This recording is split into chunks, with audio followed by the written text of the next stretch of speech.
감자탕 교회로 유명한 우리 서울 광염교회 조윤삼 목사님이 하신 말씀 중에 교회 초창기에 성도들이 그렇게 일은 열심히 하는데 그렇게 싸우더라는 거죠. 그래서 목사님이 왜 이렇게 싸우냐 이제 그랬더니 이제 교인들이 하는 말이 다 잘해보려고 그러는 거 아니냐고, 이제 목사님 너무 신경 쓰지 마시라고, 다 잘해보려고 그러는 거라고. 근데 가만히 살펴보니까 정말 잘못되자고 싸우는 사람은 하나도 없더라는 거죠. 그래서 목사님이 얘기하셨다는 겁니다. 우리 잘하지 맙시다. 그냥 기본만 잘합시다. 이제 이렇게 얘기했다는 그런 얘기죠.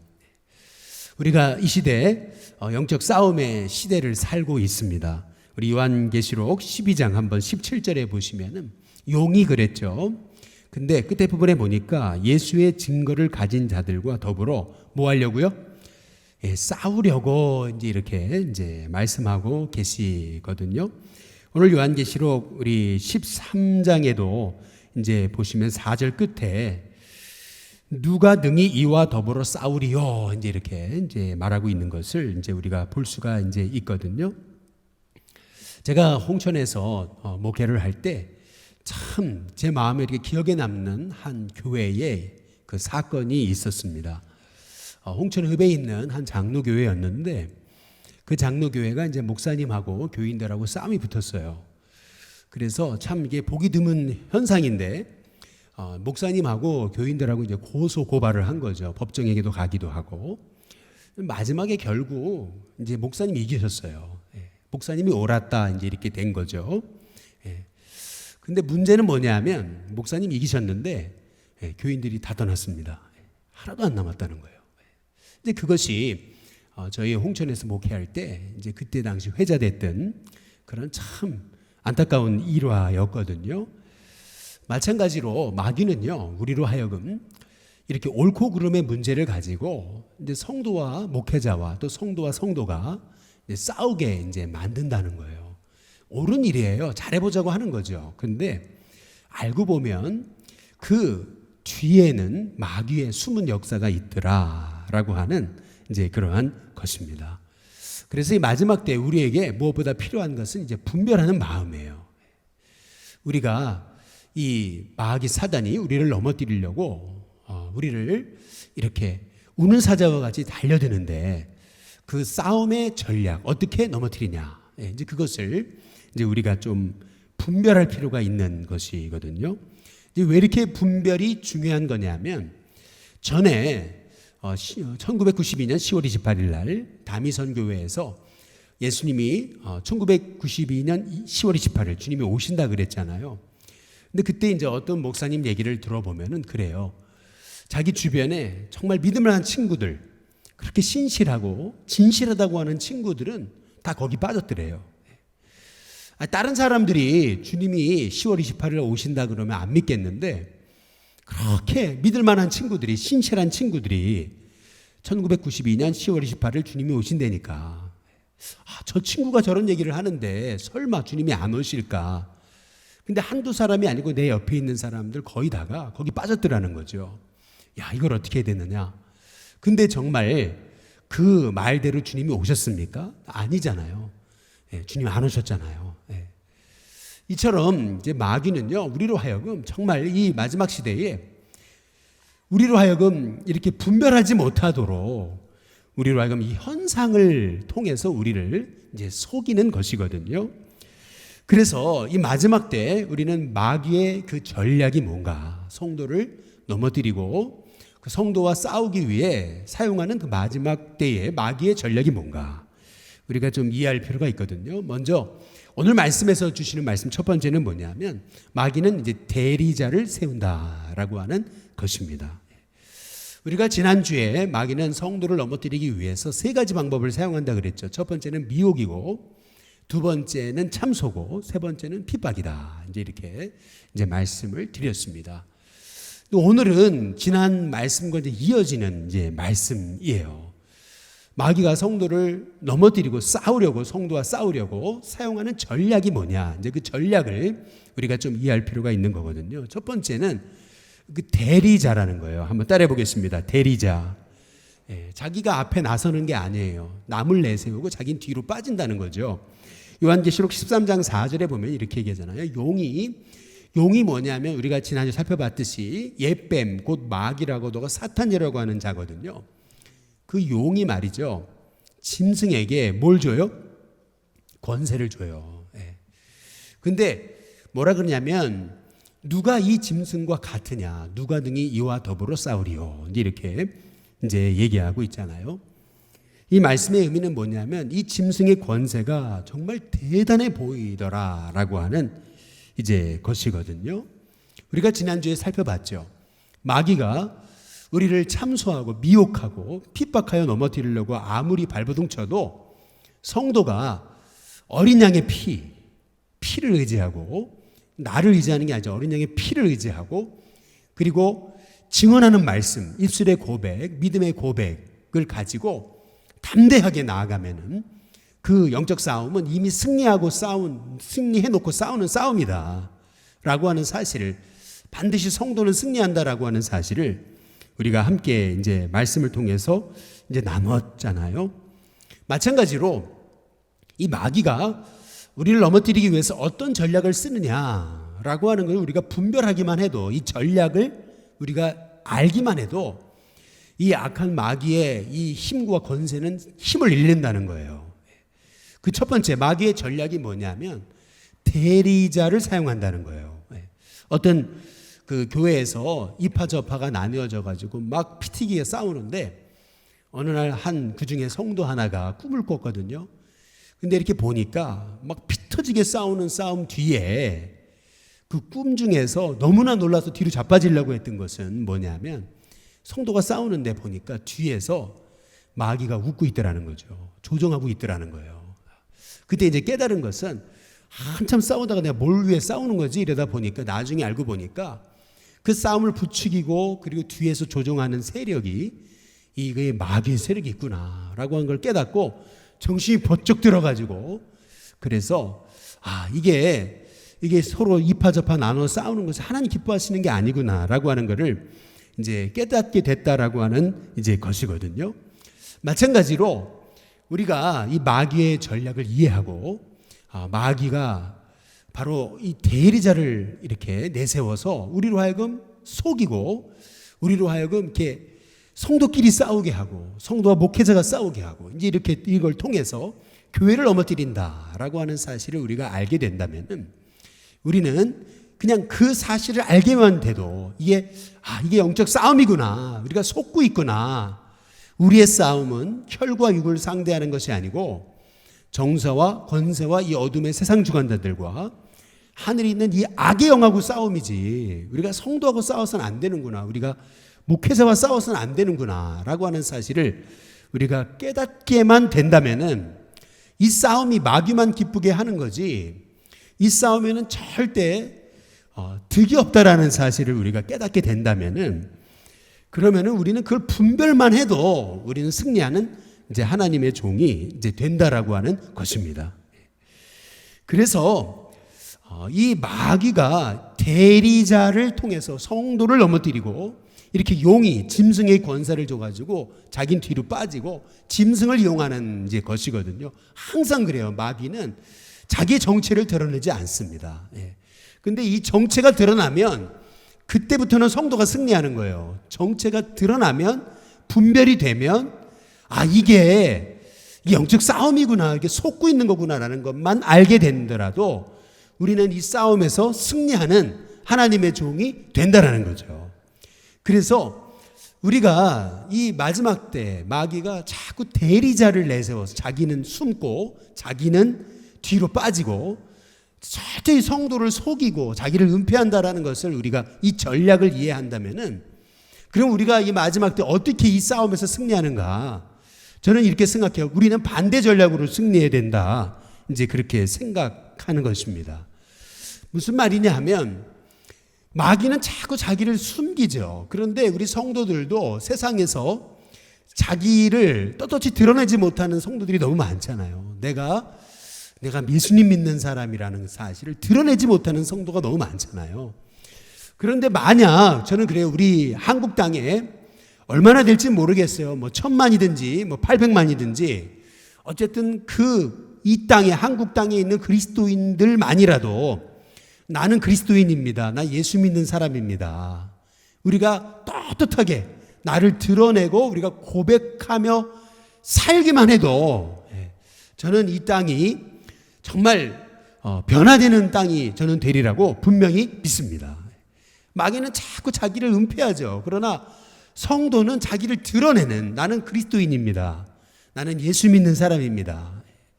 그렇게 당당하게 저희는 오히려 드러내는 하나님의 종들이 돼야 되지 않는가라고 하는 이제 생각을 갖게 되는 것입니다.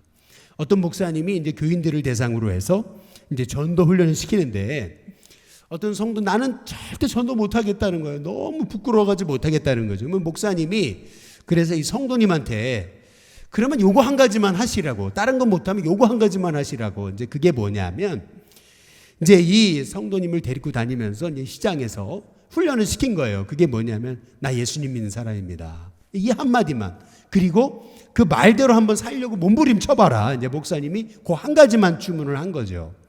아니 이렇게 한다고 될까? 이제 이렇게 했는데 참 신기한 사실은 정말 목사님 말씀에 순종하는 마음으로 나 예수님 믿는 사람입니다. 늘 그렇게 고백하면서 때로는 자기에게 있는 그 손해도 조금 감수하면서 때로는 피해도 보면서 그러나 나 예수 믿는 사람입니다. 늘 고백하고 그대로 살려고 몸부림을 칠 때 어느 날 어떤 사람이 자기에게 와가지고 나도 당신처럼 예수 믿을 수 있겠냐고 이제 그러한 이 전도의 문이 열려지는 은혜가 있더라고 하는 거죠.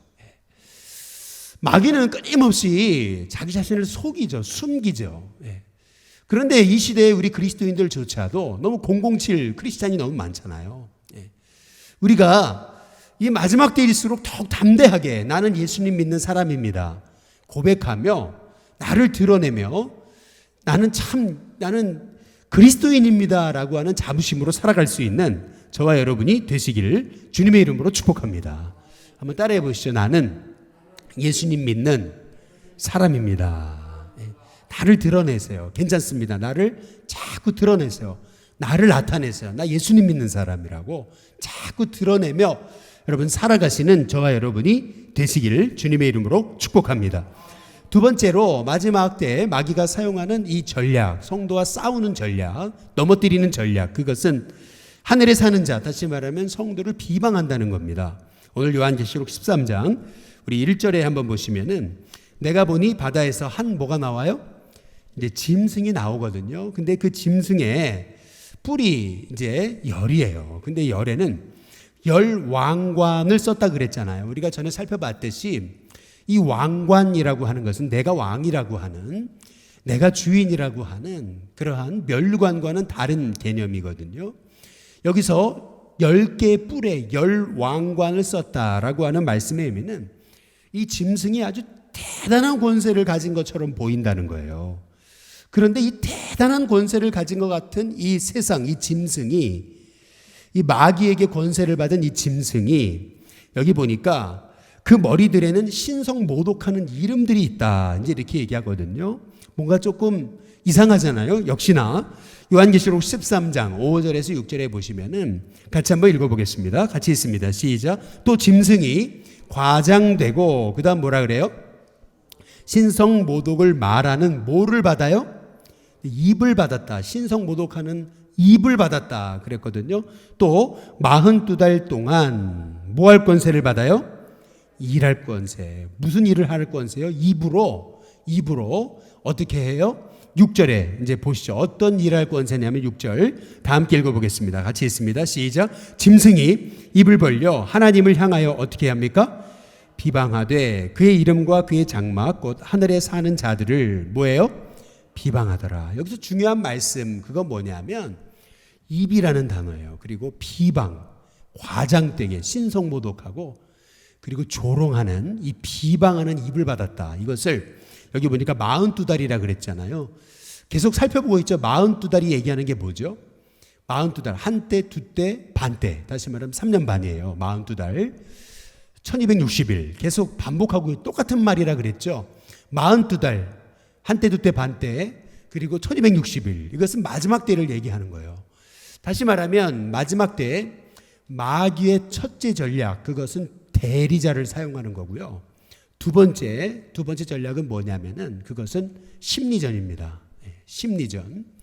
무슨 말이냐면 계속 비방하는 거예요. 조롱하는 거예요. 계속 그 문제에 우리가 빠지게 만드는 거거든요. 사람이요, 자꾸 사람들한테 비판받고 비방받으면은요, 나도 모르는 사이에 내가 거기 위축이 되는 거거든요. 마귀가 이 전략을 사용하는 거예요. 심리전입니다. 아주 고도의 심리전을 이제 사용하는 것이 이 마귀의 이제 전략이거든요. 그래서 우리로 하여금 자꾸 그 문제 바라보고 세상 바라보고 그 정말 그 열불의 왕관을 쓴 그 엄청난 그 마귀가 대단할 것 같은 그런 권세에 사로잡히게 이제 그렇게 아무 힘도 못 쓰게 이제 그렇게 이제 만드는 전략이거든요. 그러나 여러분 지난주에 살펴봤듯이 이미 마귀는 패한 그러한 피조물이에요. 이 땅에 쫓겨난 존재입니다. 그래서 마귀는 최후의 발악을 할 뿐이에요. 성도를요 이렇게 미혹하고 참소하고 핍박하지만 그러나 예수 이름 붙잡고 그 피를 의지하고 그리고 그 말씀의 은혜를 우리가 늘 잊지 않고 담대하게 나아가면요 마귀가 성도를요 짓밟을 수 없어요. 그런데 마귀가 자꾸 성도를 넘어뜨리려고 성도를 패배하게 하려고 사용하는 고도 전략, 그 심리전이라는 거예요. 계속 비방하는 거예요. 계속 조롱하는 겁니다. 넌 못해 말이죠. 안 돼 말이죠. 계속 비방하고요. 그래서 이 입을 받았다. 신성모독하는 입을 받아서 이 마지막 때, 이 42달 동안 그렇게 일할 권세를 받았다 이렇게 얘기하잖아요. 우리가 여기서 우리가 주목해 이제 봐야 되는 것은 우리는요 자꾸 이렇게 어떤 이제 문제에 처하게 되면 그 문제에 집중을 하는 거거든요. 문제를 바라보는 거거든요. 그러다가 넘어지는 거예요, 사실은요. 이게 마귀의 고도 심리전입니다.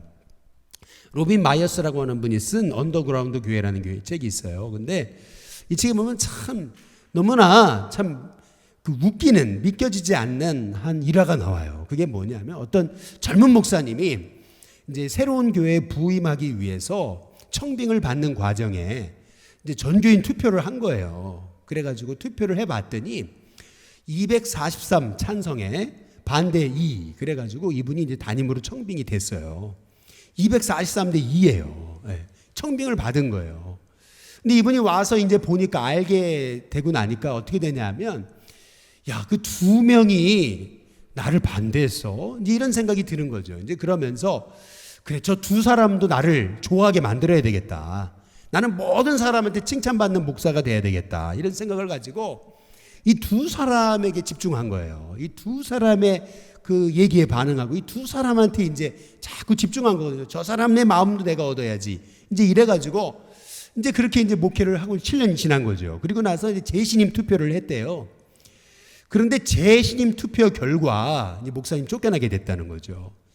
근데 결과가 어떠냐면은 찬성은 2, 그리고 반대 243이더래요. 이게 무슨 말이냐면 이 일화가 얘기하는 얘기는 뭐냐면은 그동안 이 목사님이 자꾸 그 문제에 집중하게 된 거예요. 자꾸 그 문제에 집중하게 되니까. 그러니까 목사님이 이 목회다운 목회를 못하고 결국에는 그 하나님이 기뻐하시는 교회의 모습으로 그 성도를 이끌지 못하게 되더라. 이제 그런 참 웃지 못할 그러한 일화거든요. 그래서 마귀의 고도 심리전인 거예요. 우리가 믿음의 선한 싸움을 할 때에 시편 37편 37절이 저는 해답이라고 봐요. 거기 뭐라고 나오냐면 완전한 사람을 살피고 온전한 자를 볼지어다. 이제 이렇게 얘기해요. 그러니까 자꾸 우리가 마지막 때 문제에 집중하는 게 아니고 하나님이 기뻐하시는 일 예수님께 집중해야 된다는 거예요. 끊임없이 예수님과 집중하고 끊임없이 주님과 교통하는 데 집중하고 끊임없이 예수님 십자가에 집중하고 피에 집중하고 은혜에 집중해야 된다는 거죠. 마지막 때라고 해가지고 자꾸 문제에 집중하게 되면은 결국 아무리 신실한 하나님의 종도 그 문제 때문에 넘어지게 되더라라고 하는 것이거든요. 저는 우리 시계 성도님들이 먼저는 마귀는 대리자를 이용한다. 우리로 하여금 엉뚱한 정말 혈과 육과 싸우게 한다. 이렇게 우리가 싸움의 대상을 잘못 분별하게 한다라고 하는 이 사실을 먼저 깨닫고, 뿐만 아니라 두 번째, 마귀는 끊임없이 우리의 마음에 자꾸 이 비방하는 말에 집중하게 한다라고 하는 사실을 깨닫고, 이 심리전에서 우리가 깨어서 분별함으로 승리하는 저와 여러분이 되시길 주님의 이름으로 축복합니다. 그리고 세 번째, 마지막으로 마지막 때 오늘 말씀이 주시는 좀 충격적인 얘기는 뭐냐면, 성도가 마귀와 싸워서 진 것 같은 그런 모습도 보게 된다는 거죠. 요한계시록 13장 7절에 한번 보시면은 또 권세를 받아 성도들과 싸워 어떻게 돼요? 이기게 된다. 누가 이긴다는 거예요? 짐승이 이기는 거예요. 또 권세를 받아, 짐승이 권세를 받아가지고요, 성도들과 싸워 이기게 된다. 이렇게 이제 말씀하고 이제 있거든요. 꼭 마지막 때는요, 마귀가 이렇게 성도를 이기는 것처럼 보이는 이 시대라는 거예요. 뭐 이런 우스개 얘기가 있거든요. 어떤 교회가 한 건물을 새로 인수해가지고 리모델링을 하고 이제 그 교회에 이제 입주를 하게 됐는데, 입당을 하게 됐는데, 알고 보니까 이제 그 옛 건물이 뭐였냐면 술집이었다는 거죠. 근데 그 술집의 주인이 이제 교회의 건물을 팔면서 이제 교회는 리모델링을 해서 들어가게 된 건데, 이제 그 과정에서 이제 술집 주인이 이제 목사님한테 참 감사해서 자기가 키우던 이제 앵무새를 이 목사님한테 선물로 이제 줬다고 이제 그래요. 이제 늘 그 술집에 있던 그 앵무새인데, 이제 앵무새가 이제 목사님을 보더니 그러더라는 거죠. 아이고, 새 주인이네, 새 주인이네, 이러더라는 거죠. 근데 이제 주일이 됐어요. 찬양팀이 막 들어오니까, 그러니까 그러더라는 거예요. 어우, 새 팀이네, 새 팀이네, 이제 이러더라는 거죠. 근데 성도들이 들어오니까 그러더라는 거예요. 아유, 그 사람이네, 그 사람이네, 이제 그러더라는 거죠. 무슨 말이냐면, 옛날 그 술집 할 때 다 봤던 사람들이라는 거예요. 그러니까 이것이 얘기하는 의미는 뭐냐면요, 그처럼 마지막 때 성도가요, 성도의 모습을 드러내지 못한다. 이제 참 비유적인 그러한 냉소적인 이제 얘기, 참 씁쓸한 얘기거든요. 근데 이것이 어찌 보면 마지막 때의 모습이라는 거예요.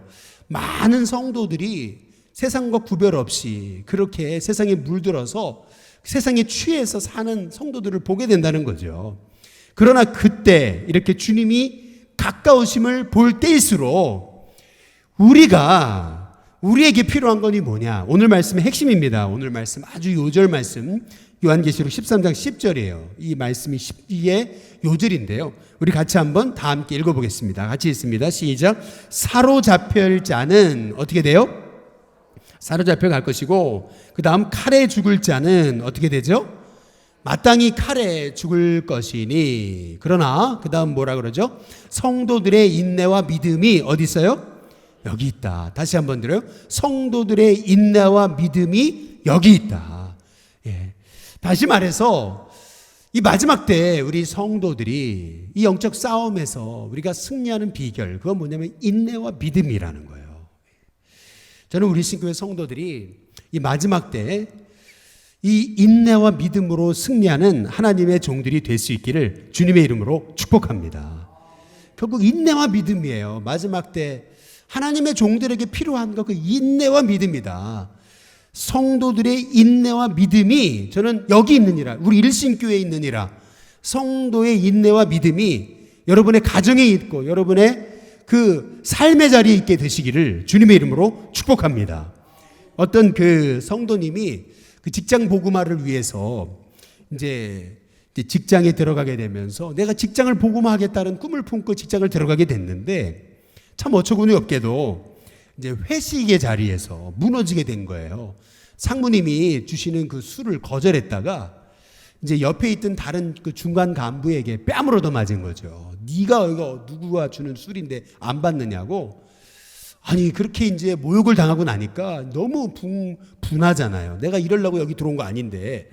그래서 당장 내일 사표를 내리라, 이제 이런 마음을 가지고 교회 가서 이제 기도하는데 하나님께서 이제 말씀을 주시더라는 거예요. 뭐라 하냐면, 아니 나는 십자가에 달리기까지 나는 이렇게 그 고난도 감당했는데, 인내했는데, 너는 직장을 복음하겠다는 녀석이 그 뺨 한 대 맞고 못하겠다고 그렇게 포기하겠다고 그러느냐, 이제 이렇게 말씀하시더라는 거죠. 예. 그러니까 뺨 한 대 가지고 말이죠. 예. 마찬가지로 여러분, 이 시대의 마지막 때 성도들이요, 마귀에게 지는 모습들도 이제 우리가 보게 되거든요. 이제 이렇게 보면서 혼란스러운 거예요. 예. 우리도 그냥 세상과 타협하면 좋을 텐데 말이죠. 그냥 세상 사람처럼 그냥 좋은 게 좋은 거고 이제 이렇게 하면 좋을 텐데요. 그러나 마지막 때 우리가 정말 이 시대에 하나님의 복음, 예수님의 복음을 드러내는 하나님의 종으로 살려면은 우리에게 필요한 것, 그것은 성도의 인내와 믿음이라는 거예요. 성도의 인내와 믿음. 한번 따라해 보겠습니다. 인내와 믿음. 이 두 단어, 인내와 믿음. 이것이 우리 마지막 때 우리 성도들에게 너무 필요한 그 믿음의 덕목이라는 거죠. 인내와 믿음. 그래서 저는 우리 성도들이 끝까지 이 마지막 때 우리가 영적 싸움에서 속지 않고 지지 않고 그 비방에 넘어지지 않고, 그리고 많은 사람들이 세상과 타협하며 물들어 넘어진다 해도 우리가 거기에 편승해서 넘어지거나 속거나 쓰러지거나 실족하지 않게 해달라고, 오히려 끝까지 믿음 안에 서서 흔들림이 없는 하나님의 종이 되게 해달라고 저는 기도하는 우리 성도님들이 됐으면 좋겠습니다. 이 말씀만 드리고 마치겠는데요. 독일 히틀러 치하에서 그 아주 신실하게 믿음으로 승리했던 마르틴 리멜러라고 하는 참 귀한 목사님이 계세요. 이분이 히틀러를 반대했다가 이제 투옥이 됐거든요. 7년 동안 이제 독방에서 감옥살이를 하는데, 이 독방에 있던 이 감옥에 창문 하나가 딱 있어요. 밖을 내다볼 수 있는 유일한 통로인데, 근데 그 밖을 딱 내다보는 순간 이 마르틴 리멜러 목사님이 너무 충격을 받은 거죠. 그게 뭐냐면은 그 창문 바깥으로 보여지는 유일한 광경은 교수형 때였다라는 거예요. 하루는 밖을 쳐다봤는데 한 사람이 이렇게 거기에 매달려 죽어 있더라는 거예요. 목사님이 유일하게 밖을 볼 수 있는 공간은 그 공간인데 볼 때마다 사람이 죽어 있는 거예요. 이게 이 독일 이 나치가 아주 고도의 심리전을 지금 벌이고 있는 거죠. 아무리 목사님이지만 7년 동안 독방에 갇혀서 있으면서 계속 그런 광경만 보기 시작하니까 시간이 흐를수록 마음이 무너지더라는 거죠. 자꾸 사람이 매달려 죽어가는 모습을 보면서 나도 저렇게 죽을 것인가라는 두려움에 빠지기 시작하고, 그러면서 자꾸 이상한 꿈을 꾸기 시작하고 꿈에 짓눌리고, 이제 그러다가 결국 사람이 이렇게 계속 말라가는 거죠. 이게 또 다른 고문의 방법이었다라는 거예요. 야, 나도 언젠간 저렇게 죽을 텐데 이런 생각을 묵상하다 보니까 그렇게 신실했던 목사님도 결국 나약해지더라는 거예요. 근데 그러나 어느 날 갑자기 하나님 그런 마음을 주시더래요. 너 왜 자꾸 그 고통스러운 그 죽음의 장면만 생각하냐, 그 교수형 때를 보면서 왜 나는 못 보냐 하시는 주님의 음성을 들려주시더라는 거예요. 갑자기 생각을 바꿔서 그 교수형 때에 그것이 십자가라고 보여지고 거기에서 예수님을 바라보고 이러면서 이 리멜러 목사님이 마음을 바꾼 거예요. 예수님이 십자가에 죽으시면서 바로 자기를 핍박하는 자를 축복하셨지. 이제 그러면서 이제 생각을 바꾸기 시작하는 거죠. 이제 나를 괴롭히는 이 나치들을 축복하면서 오히려 하나님 사나 죽으나 나는 주님의 것입니다. 이제 그런 고백으로 이제 매일매일 십자가 예수님 바라보게 될 때 어느 날 갑자기 두려움이 사라지고 놀라운 평안이 오게 되면서 그래 나는 죽어도 좋다라고 하는 그런 하나님께 완전히 전폭적인 의탁이 자기의 마음속에 찾아오더라는 것이에요. 근데 그때부터 놀라운 것은 이 목사님이 꼭 감옥 안에서 천사가 자기를 돕는 것 같은 그러한 그 기이한 하나님의 도우심을 체험하게 됐다라고 하는 거죠. 그래서 그때부터 이 목사님께는 그 감옥 생활이 꼭 깊은 산 속에 있는 수도원 생활과 같은 그러한 축복이었다라는 겁니다. 마찬가지죠. 마귀는 끊임없이 우리에게요, 고도의 심리전을 사용하는 겁니다. 자꾸 우리에게요, 싸움의 대상을 잘못 바라보게 하고, 그리고 우리로 하여금 끊임없이 문제에 집중하게 하는 거예요. 마귀가 그 입을 벌려가지고 끊임없이 비방하거든요. 근데 그 비방에 집중하다 보니까 성도가 넘어지는 거예요. 결국에는 인내하지 못하는 자들이 세상과 타협하고요, 성도가 이 마귀와 싸워서 지는 것처럼 보이고, 이제 그런 광경을 보면서 이제 성도들도 자꾸 쓰러지는 이제 모습들을 보게 되는 거거든요. 그러나 이제 이 마지막 때 우리 주님이 주신 음성, 그 음성 우리가 꼭 저는 부여잡았으면 좋겠어요. 우리 다시 한번 오늘 요한계시록 13장 우리 10절 말씀처럼 한번 다 함께 다시 한번 읽어보겠습니다. 같이 읽습니다. 시작. 사로잡힐 자는 사로잡혀 갈 것이요, 칼에 죽을 자는 마땅히 칼에 죽을 것이니 성도들의 인내와 믿음이 여기 있다. 하나님을 모르는 자들은 결국 이렇게 사로잡혀 가게 되고, 이제 칼에 죽을 자는 마땅히 칼에 죽게 될 거지만, 그러나 정말 십자가 복음 의지하는 성도는 끝까지 인내와 믿음으로 승리하게 된다는 거예요. 저는 우리 신교회 성도님들이 마지막 때 우리에게 필요한 건 인내와 믿음이다.